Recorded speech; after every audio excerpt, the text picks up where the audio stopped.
There's going to be good deflation caused by innovation, so demand will boom because of that. There's going to be bad deflation because so many companies out there have not been investing enough in innovation. Their products are going to go obsolete, as you know, and they're going to be stuck trying to service the debt that they piled on because their shareholders wanted profits and wanted them now. So they leveraged up to buy back their shares and pay dividends, and so I think that's going to be the source of bad deflation and counterparty risk. And we learned from 0809 that counterparty risk can be devastating, almost cataclysmic. So a hedge against that as well, I think, would be another reason to do it. Great. Yeah, it's funny. It kind of like Tesla's bank balances in Europe have negative interest rate. It drives me crazy. Yeah. I mean, technically, if you've got like 2% inflation and 1% interest, you're technically minus 1% return. But nonetheless, it is quite annoying to just see your bank balance drop in real time in Europe. Europe has negative interest rates. This is insane. Yeah. Paying the banks to hold the bank to keep your money. I'm like, what? It is crazy. Like, what? We definitely move that into Bitcoin. I believe Ray Dalio said, "Buy Bitcoin and not bonds." So there you go. Mm-hmm. Yeah. Jack, you've talked about design being an underfunded area in Bitcoin, and Elon earlier mentioned, usability could improve a lot. I don't think anyone's going to argue with that. What do you see as the future of how can design impact Bitcoin? Yeah, I mean, I think that the Bitcoin network is beautifully designed as a protocol in the way it works. I mean, it went after a single problem, and it does in an absolutely astounding way. But I think the endpoints of people getting into it is still a little bit confusing. So I think the more energy we spend on wallets and making sure that the wallets are simple and accessible and they're non-custodial as well. Yeah. I think the best example of this is that I know of is probably this wallet called Moon, and it's just simple, straightforward. It's it does an amazing thing with key management that my mom and friends new to Bitcoin can understand.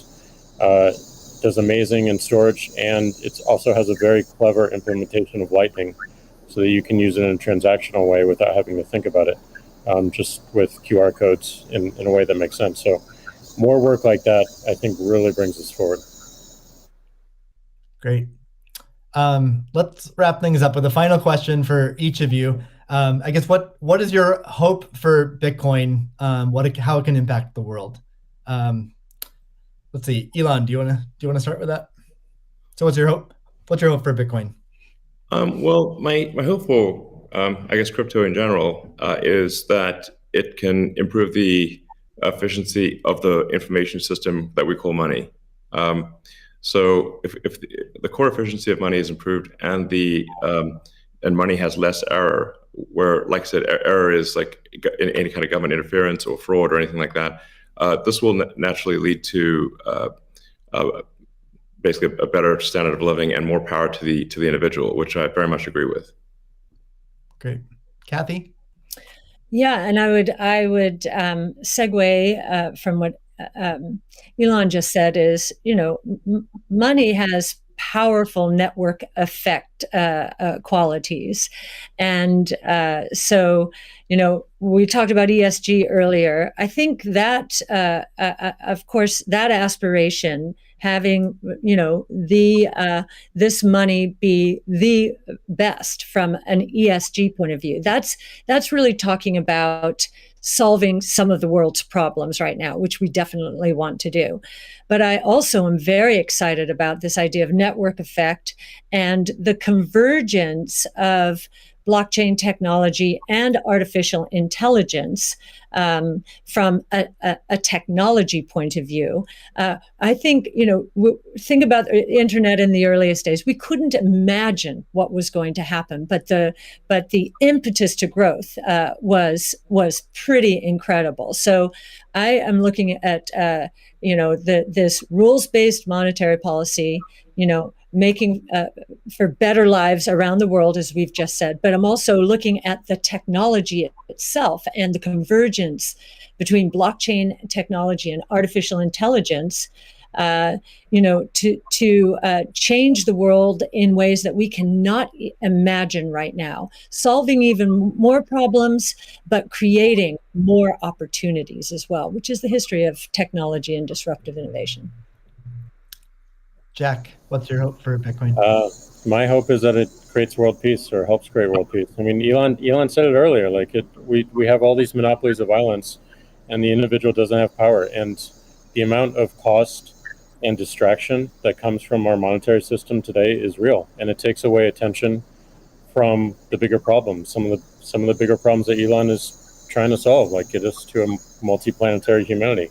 All these distractions that we have to deal with on a daily basis take away from those bigger goals that affect every single person on this planet, increasingly so. So it may sound a little bit ridiculous, but like you fix that foundational level and everything above it improves in such a dramatic way. So it's going to be long term, but my hope is definitely peace. That's fantastic. Well, I'd like to thank all three of you for giving us your time today. It's been a fantastic conversation. Thank you to the audience for tuning in. The B word is not just this discussion, but we have a lineup of incredible speakers and content. So I encourage everyone to check it out. Thank you very much. All right, thanks. Thank you all. Thank you.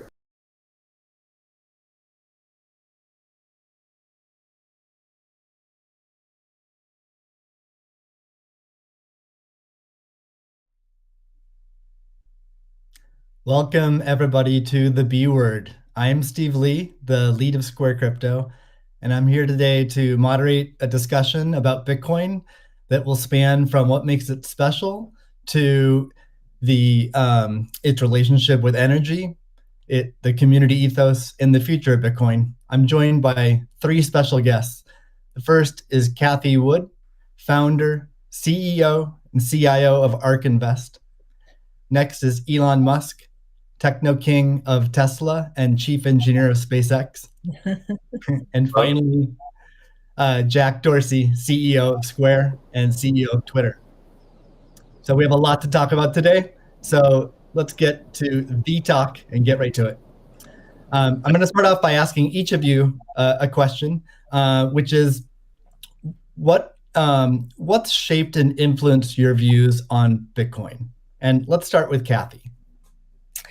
Okay, Steve, thank you. Well, the first thing was our focus on disruptive innovation. So starting in 2011, Brett Winton, our director of research, who I know will be on the program later, he started talking about this thing called Bitcoin at the time. And it was a curiosity as we were doing our brainstorms in research. But as we learned more about this open source ecosystem, that might fulfill the role of the payment system that the internet neglected to build into the system, not expecting commerce. We thought, this might be something. And then I became even more interested when I realized that my economics would come into play as well here. And Art Laffer, my mentor from USC, and a monetary scholar, in 2014, I asked him if he would collaborate on a paper on Bitcoin, and he was a bit of a naysayer at first, but agreed to read the paper. He read the paper, tore it up, and from an economics point of view, really wanted to understand this. And he said, I think you got something here. This is a rules-based monetary system. I've been waiting for this for my entire career. So the combination of disruptive innovation generally, economics on top of that, and the huge misunderstanding out there as to what this is, that was intriguing and launched our research effort. Thank you. Elon, what's influenced your views on Bitcoin? Well, I've thought about money for quite a while, obviously since the PayPal days. And then the companies that preceded that, X.com, which I created, and Confinity, which Peter Thiel, Max Levchin, Luke Howry, and others created. When we combined the companies and made PayPal. So I've been thinking about money for a long time. And really, it's best to think of money as an information system, primarily an information system for labor allocation. And for practical purposes, it exists in a series of heterogeneous databases, like very different databases in bank mainframes around the world. It moves quite slowly in reality. It seems to move fast sometimes, and it does with PayPal, which is real time.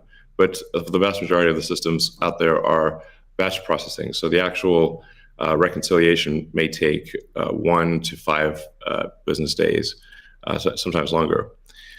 And you have the ACH system, which is ancient and still in operation, which is allows transfers effectively like a check would be an ACH transfer, but it's not secure.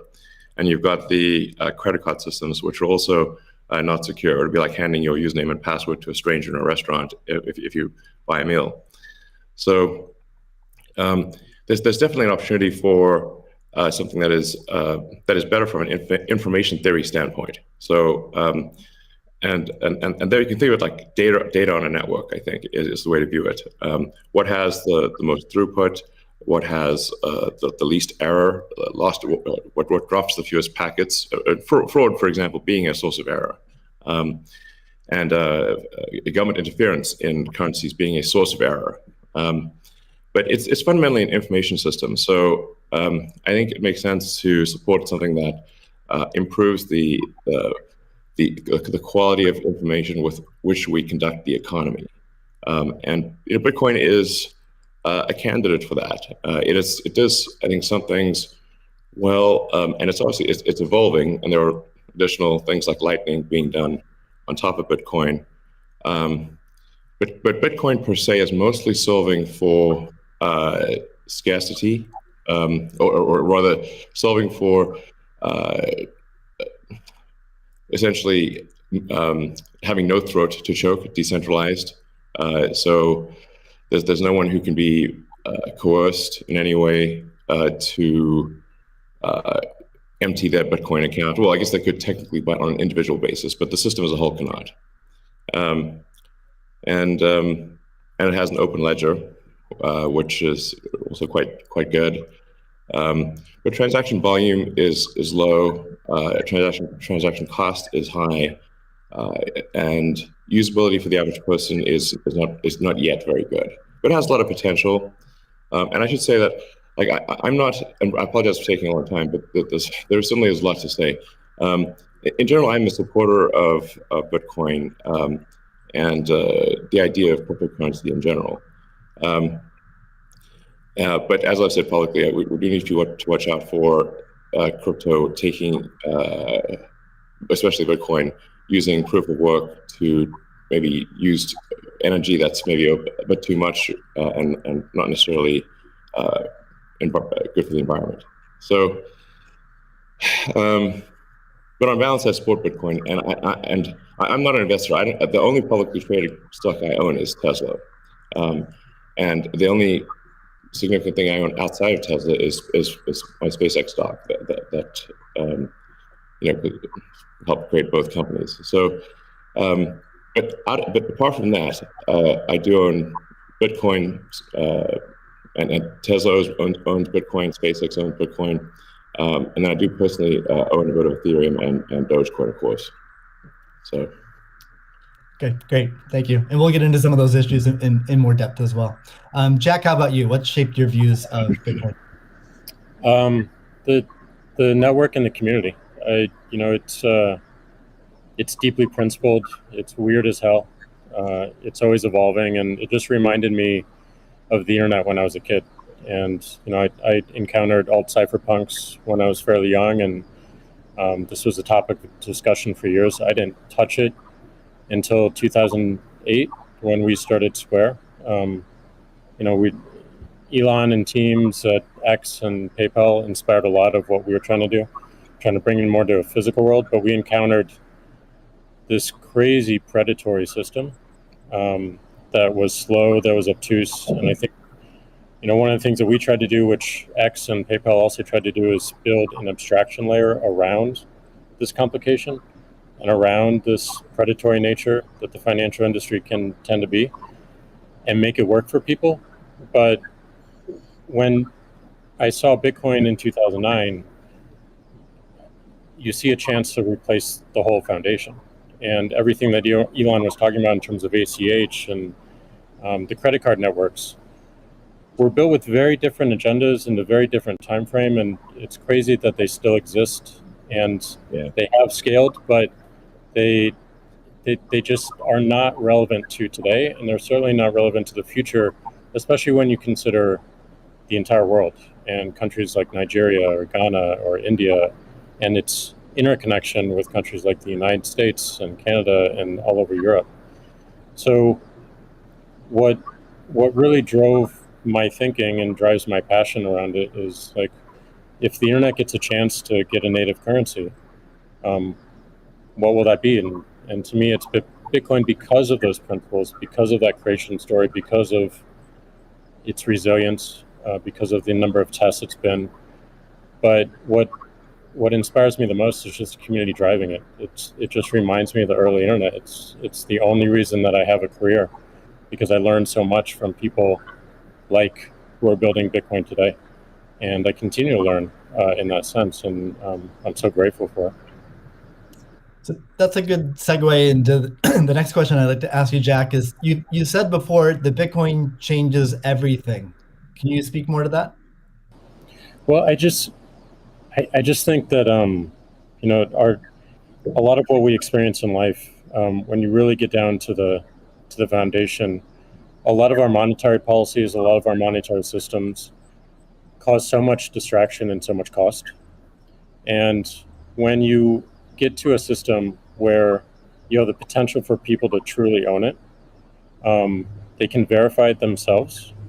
You don't have to have trust going in. You don't have to trust it at all. You can verify it through source code or whatever your appetite is.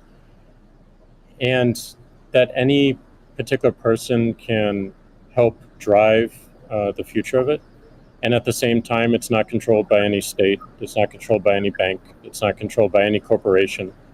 And these three parties of people who participate in the network, people who mine, and also the developers, constantly debating the correct roadmap and the way forward, is a beautiful thing. And I don't know of many other consensus-based models that have existed at that scale for this long with this amount of success, and we're still fairly early. So when I met a woman in Ethiopia 2 years ago, and she was trying to create the lift for Ethiopia.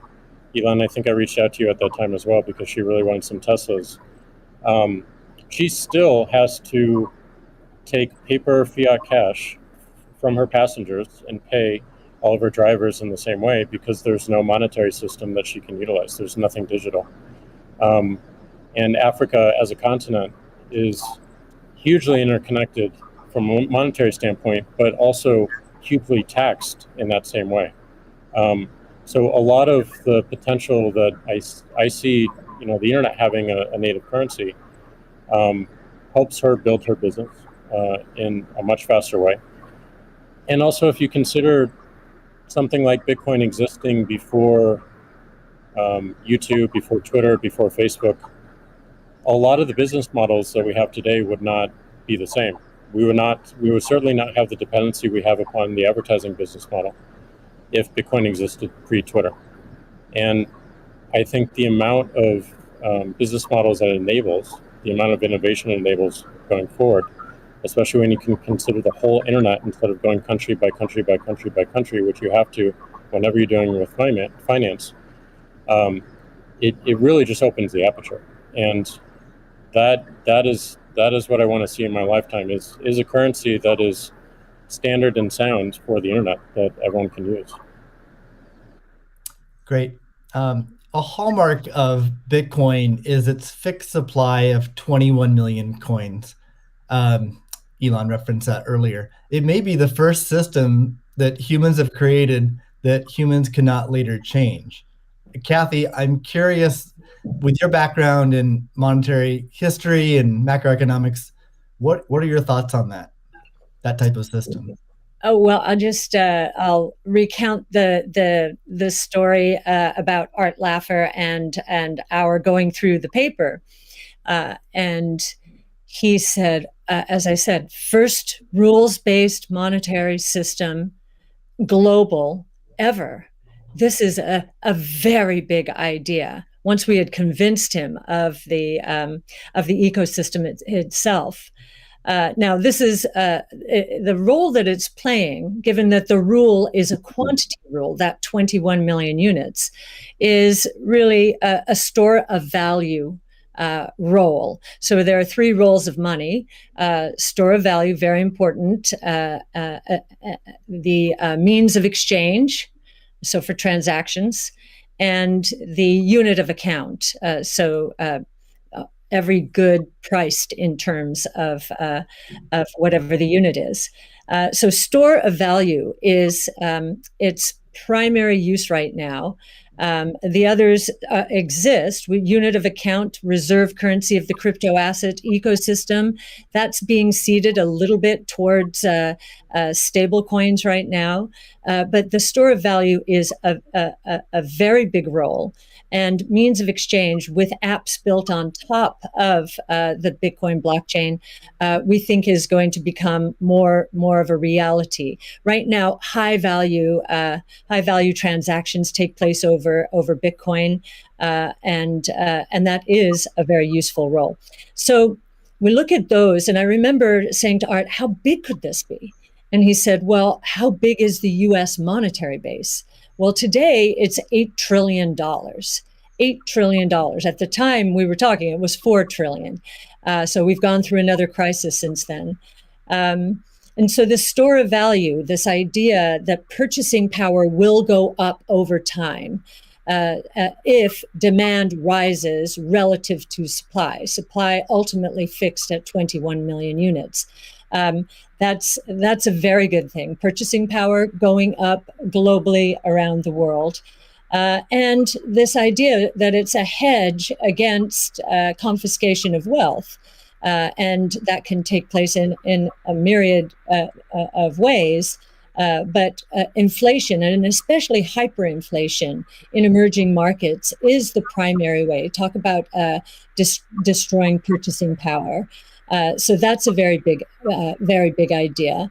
And I'll also mention deflation. In some ways, it's a hedge against deflation. I know some people are confused that we at ARC think that we're in a deflationary environment here in the United States. If that is true, the odds of a hyperinflation in the rest of the world, especially in emerging markets, is also true. So, but this deflation, and we learned from 0809, there's counterparty risk associated with deflation. And I think Bitcoin would be a hedge against that eventuality as well. So it's a very big idea. Right. I suspect among us, there's not a lot of debate about Bitcoin's potential as a store of value. But Jack, you referenced earlier it being or becoming the native currency of the internet. Can you speak more to that, and also how it relates to maybe how institutions think about it? Yeah, I mean, like just simple example. If I happen to be in Ghana and my family's in Nigeria, currently I can take anywhere from and I need to send money back, anywhere from 10 to 30% off the top just to send that money back. Whereas if you just focus on the worldwide remittance problem, Bitcoin solves so many of those problems today instantly without having to go through any intermediaries or any slowness or complicated systems that a corporation or a state created. So I think having sound money that is separate from the state is the idea. Having it completely verifiable by everyone, including the state, including corporations, including individuals, including developers who want to build on top of it, is quite powerful, and that's what keeps it secure and strong. And I think that's we need more of that, which is why this one of the reasons why this conversation is so important is as entities come into the space, it's not just buying an asset and holding on to an asset and treating it as an investment. There's something special that created this, and something precious and something very unique, which has to be protected, and we need to do whatever we can to help that thrive as well. Elon, I'm curious your opinion on this. You mentioned earlier about Bitcoin's throughput, or the importance of throughput, maybe some concerns around Bitcoin. Can you speak? Do you think Bitcoin can become peer-to-peer cash? Well, Bitcoin does have a fundamental scarcity limit at the base layer that's designed in. That doesn't mean you can't have some layer 2 system in theory like Lightning. And I understand Lightning is doing well in some small countries. There's some question mark as to whether you need a money transmitter license. Just a debate as to whether that's needed, given that it is not open ledger. So that's a whole separate debate, of course. But Bitcoin by itself simply cannot scale to be the monetary system for the world at base layer. But with a second layer, this is possible depending upon how that second layer is implemented.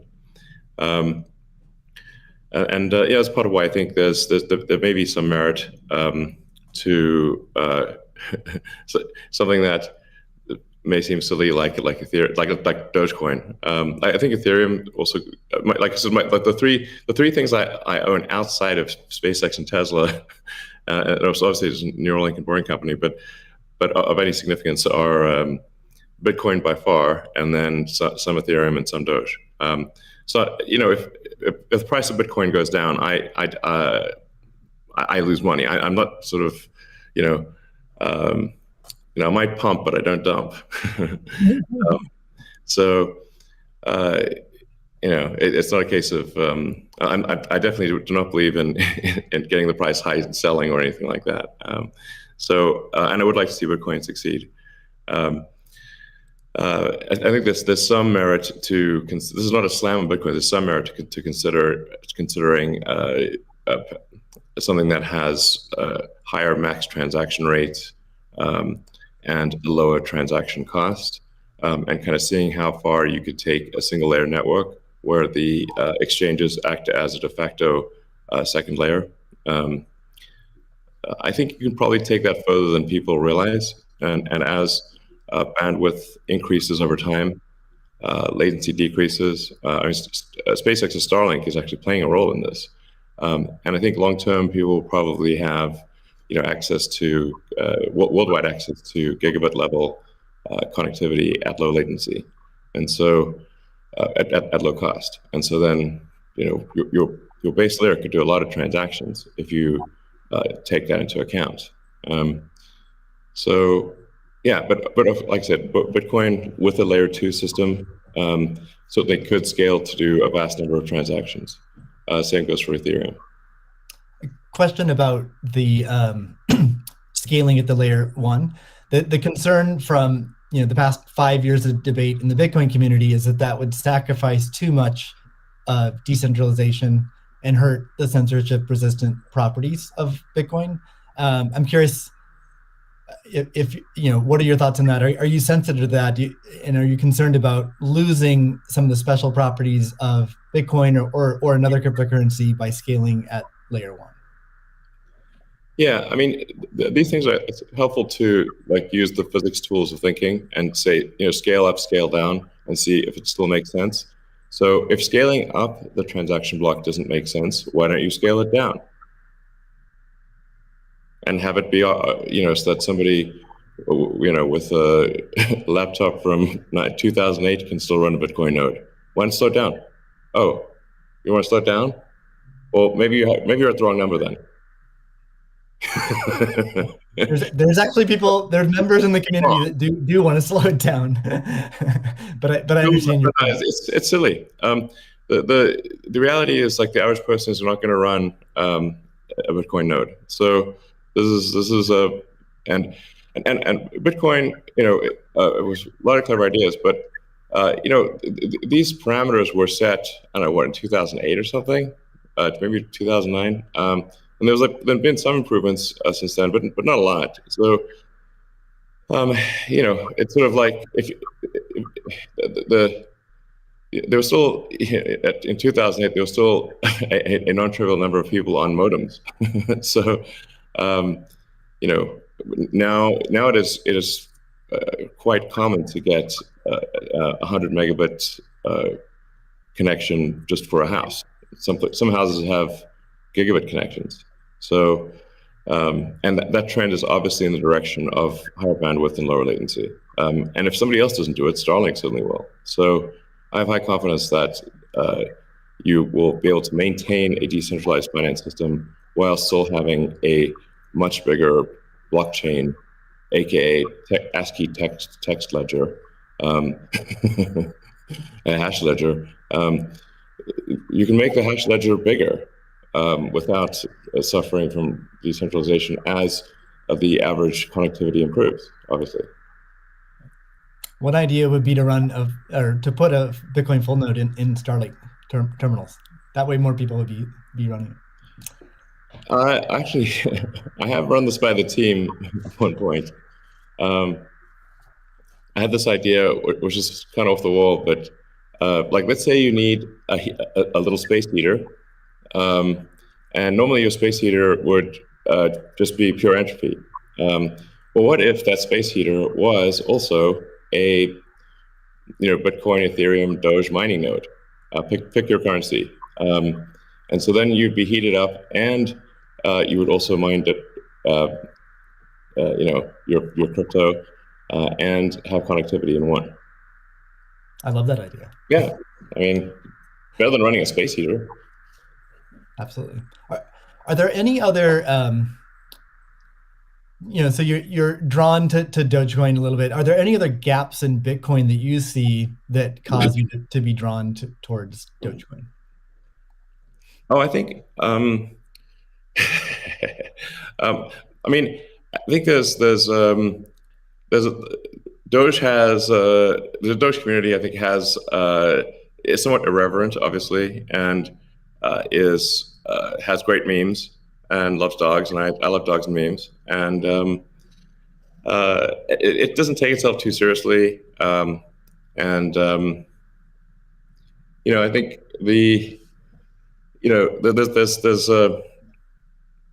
there's Occam's razor, which is the simplest answer is the most likely. It's a summary of Occam's razor.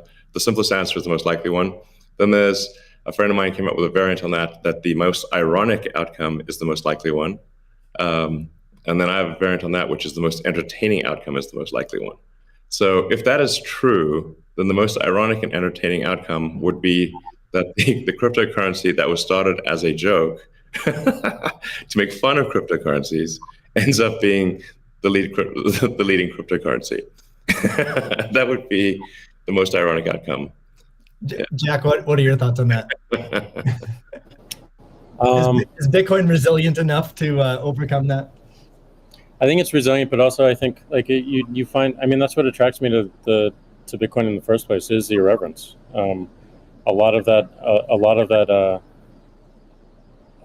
that just brings it forward, and at first go it makes it a little bit inaccessible, but as people get into it, it makes it more accessible and more spreadable. And I absolutely think the resilience is there. I think it's important to have fun as well.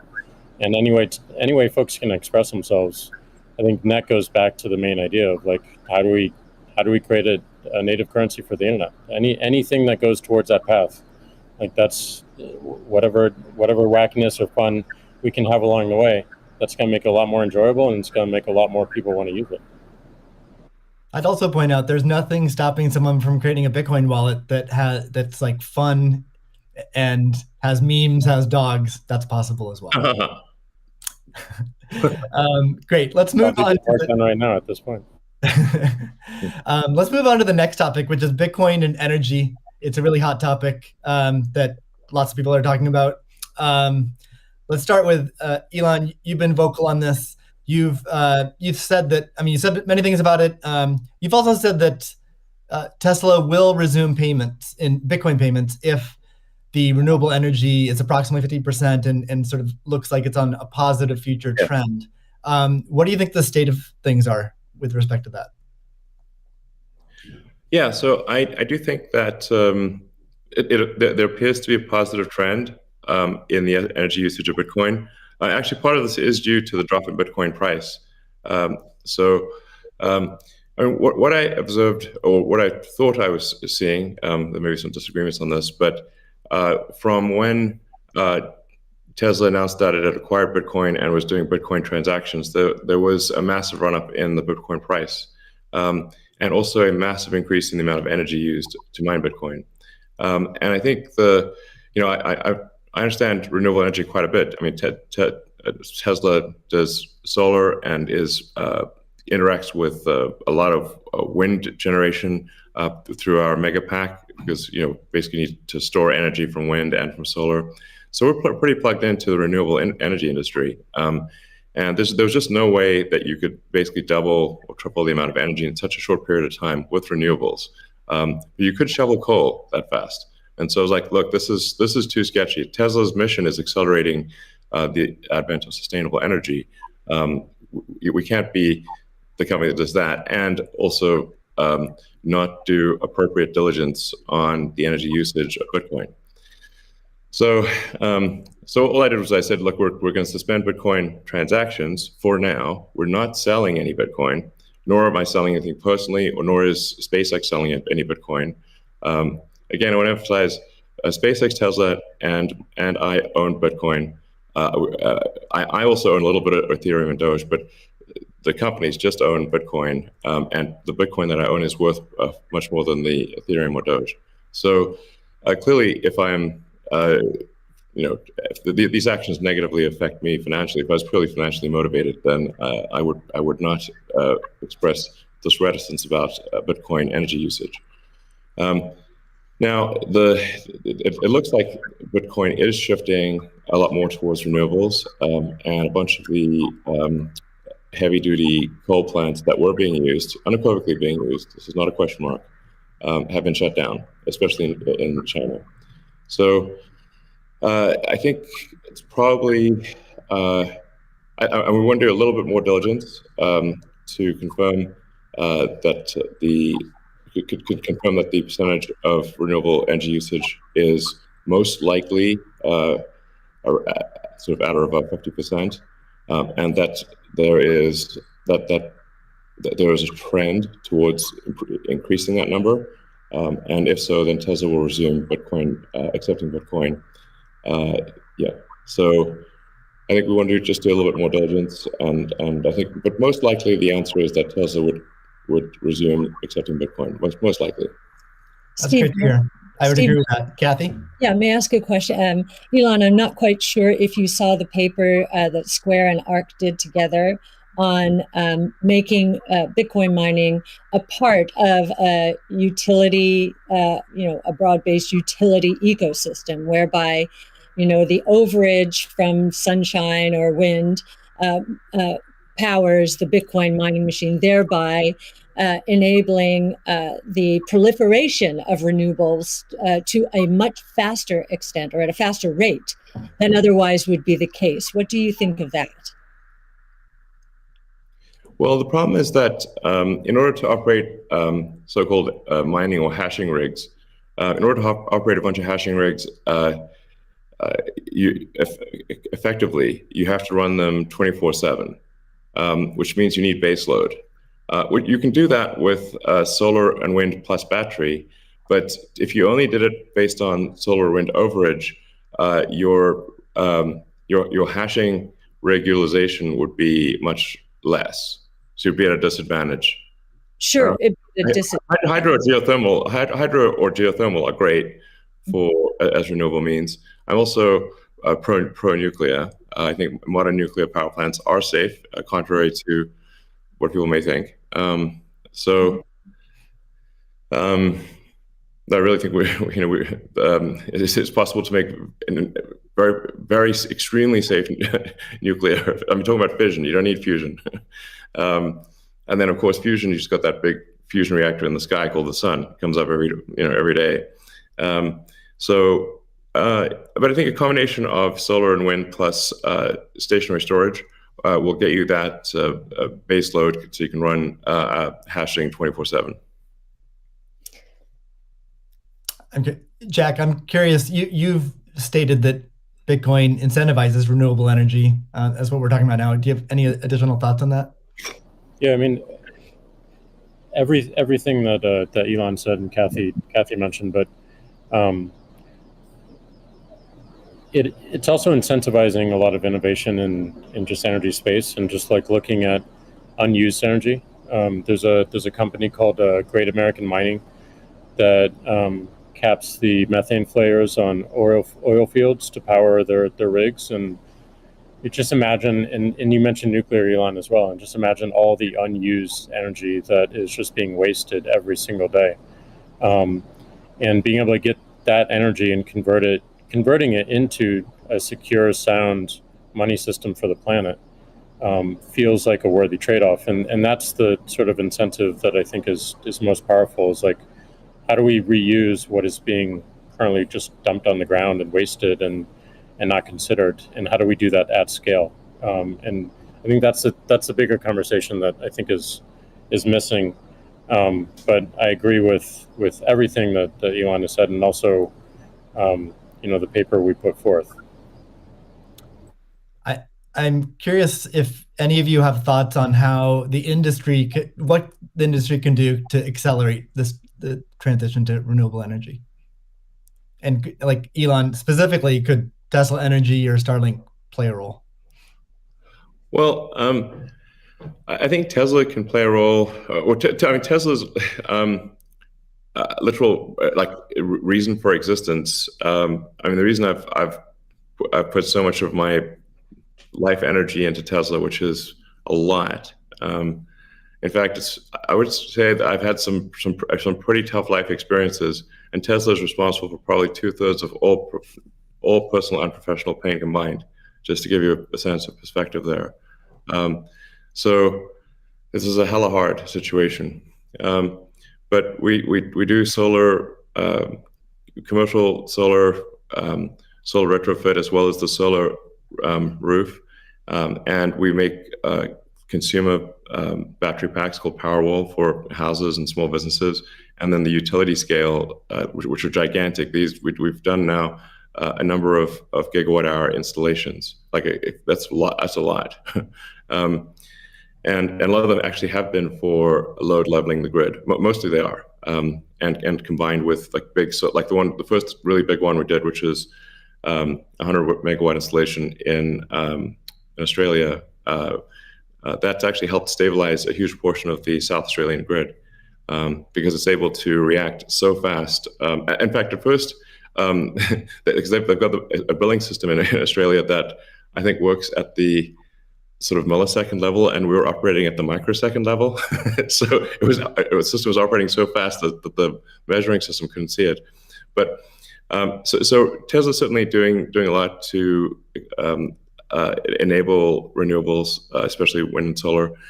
And in fact, the limiting factor for us right now is cell production. So we need to both internally get the Tesla internal battery cells produced, as well as increase supply from suppliers.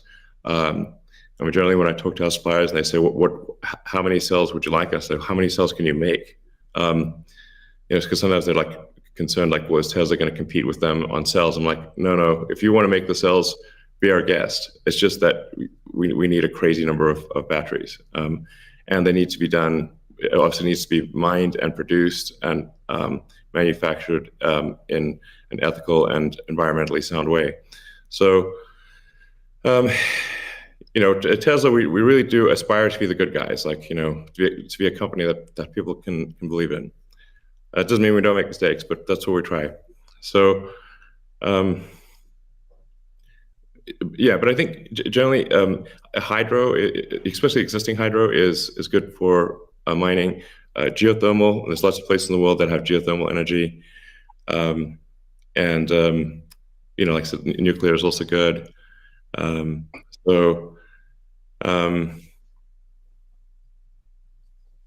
think just I'm like, as I said earlier, the expectation is not like that the energy production must be pure as the driven snow, but it must it can't be using it also cannot be using the world's dirtiest coal, which it was for a moment there. So that's just difficult for Tesla to support in that situation. So I think. But I do think long-term renewable energy will actually be the cheapest form of energy. It just doesn't happen overnight. But as long as there is a conscious and determined and real effort by the mining community to move towards renewables, then obviously Tesla can support that. That's great. Kathy, we've been talking a lot about energy, but many institutions are facing questions around Bitcoin's relationship with ESG. Can you maybe speak a little bit more to what is S and G in ESG and how Bitcoin might support those? Sure. So E, of course, is environmental, S is social, and G is governance. And there is a massive movement afoot in the institutional world, especially, to embrace ESG and make sure that their asset managers are doing the same. So if we've just talked about environmental, and I really do believe that Bitcoin will be much more environmentally friendly, certainly than traditional gold mining or the traditional financial services sector. In many ways, it already is, and it's just going to get better that way. In terms of social, I know that many institutions, when they are thinking of social, they think of diversity and equity, pay equity, and all of that. But if from our point of view, the disruptive innovation point of view, social is much more than that.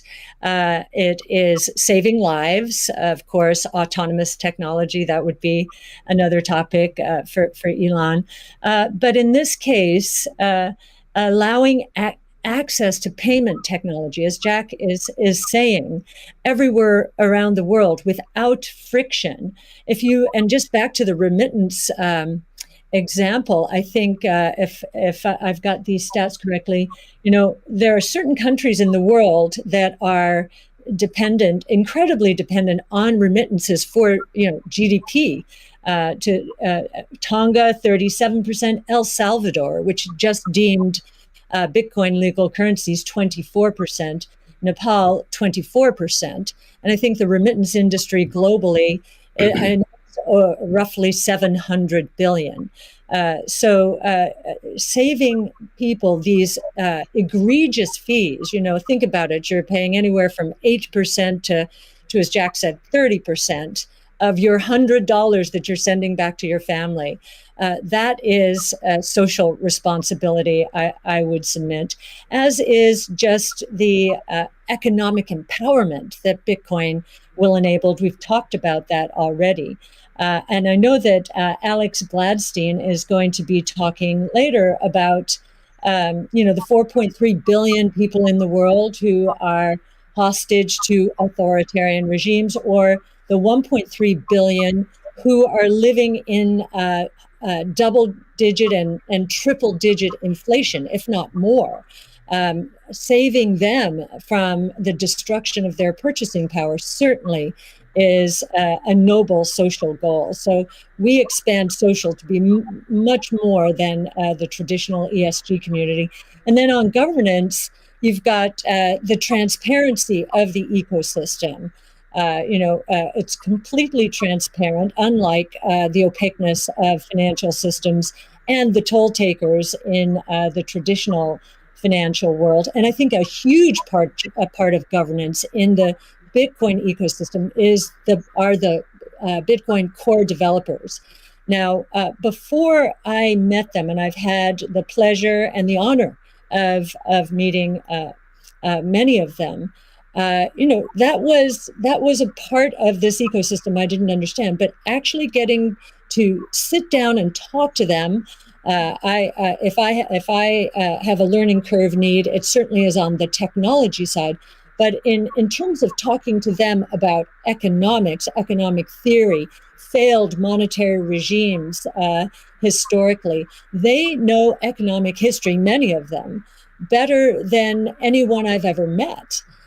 So that gives me a great degree of confidence that they do believe they are on a noble mission. They could be paid a lot more than they're being paid right now if they worked at Google or Facebook or some of these other areas. But they've chosen, this sense of purpose for a noble goal, and they have incredibly strong technology backgrounds. As well as a good understanding of economic history, especially monetary history. And it gives me a great deal of comfort as I think about the governance of the ecosystem, much more so than I think we would find in other financial ecosystems. And just to give you an example of that, I think 2 years, we were talking about,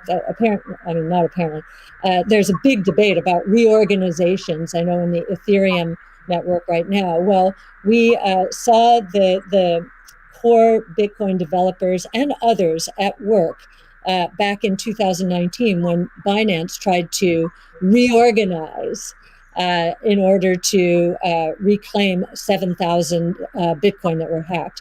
And they just wouldn't allow it. So we've already had some very good tests of the Bitcoin ecosystem, including developers.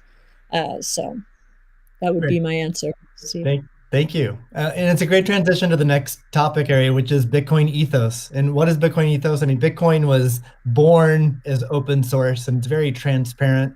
There's also a staunch defense from the community around decentralization and a lot of the core principles of Bitcoin. So let's talk a little bit about that and what makes it special. Jack, Square has done a lot to support open source Bitcoin. Can you tell us a little bit about what Square has done and what advice you'd have for other institutions looking to follow in its footsteps? Yeah, I mean, I was very skeptical of corporations when I was a kid, and I'm still skeptical of corporations today. And as we've used corporations to be, they've been great vessels for what we need to do and the ideas that we need to bring to the world. But Bitcoin is not that. And when we were considering Bitcoin and how Square intersected, I was really concerned with how we don't disrupt the community in a negative way, how we promote what is amazing about it, and how we help it grow in that way, in the way that it wants to. So we created your team, Steve, which is Square Crypto, which is hiring open source developers to work on whatever they want and whatever they think is most important to help Bitcoin. We created an organization called Copo, which we gave up all of our crypto patents so that the community can use them in defense against trolls and some crazy characters we won't name. And we continue to find ways that, following that Bitcoin path, we're going to create a hardware wallet. We're probably going to do a lot more in hardware. Everything that we do in the space is going to be completely open source, from the hardware design to the software, taking in the community's push. And we're building a developer platform as well in the same open development, open source, and completely transparent. So I think as institutions or companies like ours consider getting in the space, I think contribution back to the community is important. Tesla did this with accepting payments for Tesla and finding security holes and improving the stack. And as I said before, we can't just see this as an asset that we own and an investment vehicle. This is something that has the potential to change everything and make the lives of everyone on this planet better in some small, maybe marginal way, but those margins will be meaningful as they compound over time. Great. Elon, you've tweeted before that any wallet that doesn't give the user their private key should be avoided at all costs. Can you tell us more about why is that important, and how does what's its relationship with decentralization? Well, it's difficult to say that if you own crypto in an exchange and the exchange does not give you your private keys, it's not clear that you own anything. I mean, if there's something that if that exchange breaks or is hacked or or is subject to seizure by the government or something like that, you don't your crypto is gone.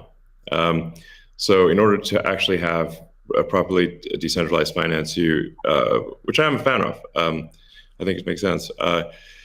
Then you have to own your private keys, and you should be the only one who has your private keys. So if you're the only one who has the private keys, then you own it. If someone else has your private keys, effectively they own it too, and the security of your crypto is then dependent upon them or any entity that can affect them. So, yeah, I think what Jack's doing sounds like a good idea to have, a hardware wallet that's the only thing that contains your private keys. I think that's like in terms of sort of empowering the people, which I very much believe in. Then I think you want to have people have their own wallets and be the only ones that have the private keys to that wallet. So-called wallet, the other side of the of the crypto. Right. I agree, and I think we'll see an emergence too of new solutions that use multi-sig, like with a 2 of 3 keys, where the user has 2 keys, and then you get assisted custody by having an institution hold a 3rd key. Can be a good solution as well. Yeah. Well, you can just put your private key in something that has dual access or voting access as an application on an existing network. Right.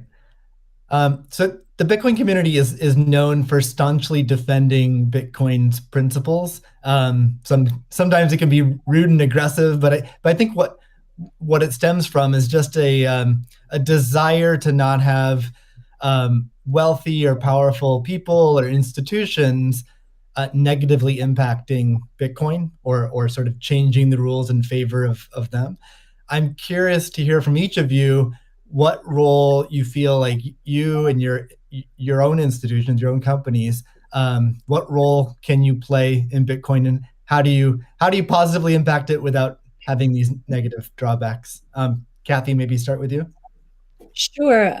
Yes. Well, ARC has stood for 2 things: democratization and transparency. Democratize it. We're the closest you'll find to a venture capital fund in the public equity markets, and I kind of feel that Bitcoin, or we have Bitcoin's DNA from that point of view.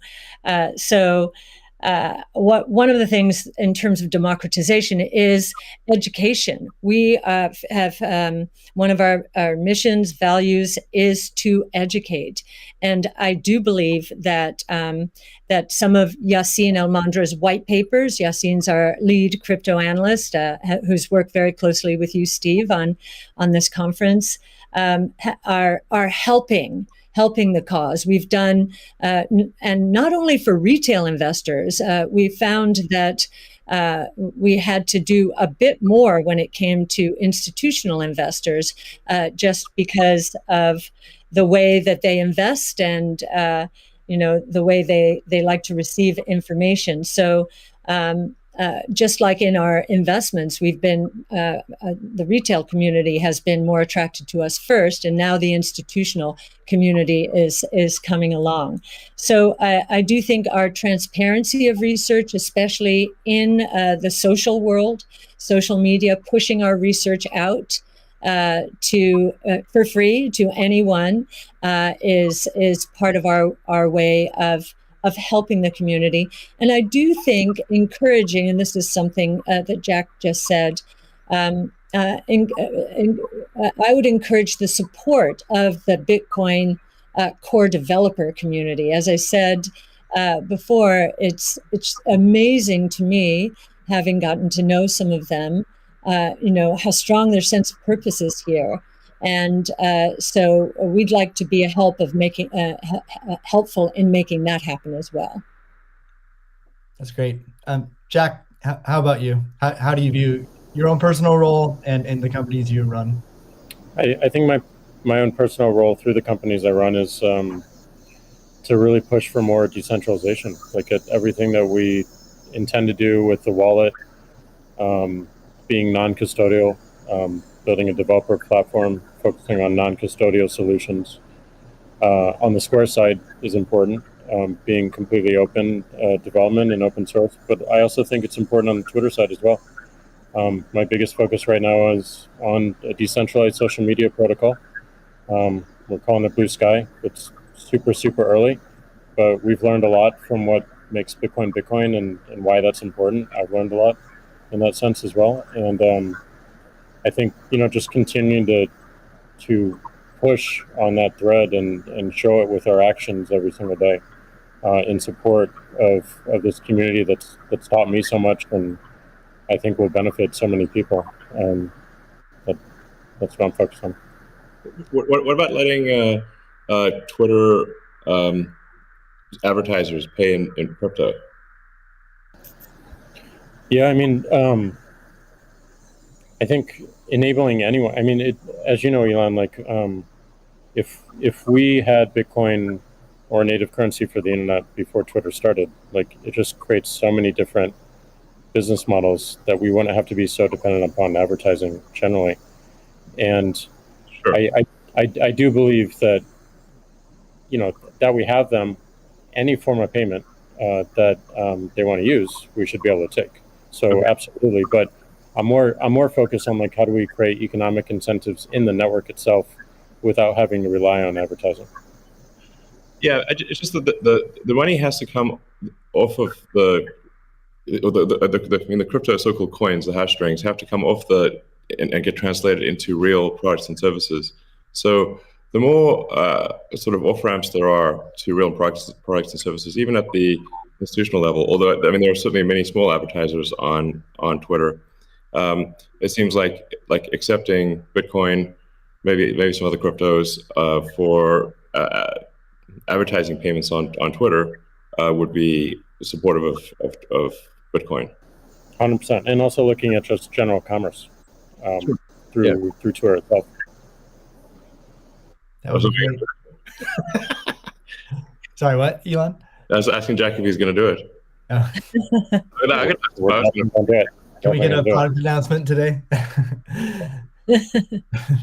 Elon, how about you? You obviously you're a big personality on Twitter. What are your thoughts on your role and your company's role in Bitcoin and sort of preserving the ethos? Yeah, I generally think we should do things that benefit the people as a whole and increase the probability that the future is good. So, I think to me it just seems self-evident that we should kind of take these set of actions most likely to make the future good. And I think probably crypto or some of the cryptocurrencies will make the future better, most likely. It's not, I always think of these things in terms of probabilities, but I think it's probably better for there to be a prosperous Bitcoin, Ethereum, Dogecoin, maybe some others in the future. And I think it can have an empowering effect for individuals and increase the power of the individual relative to government.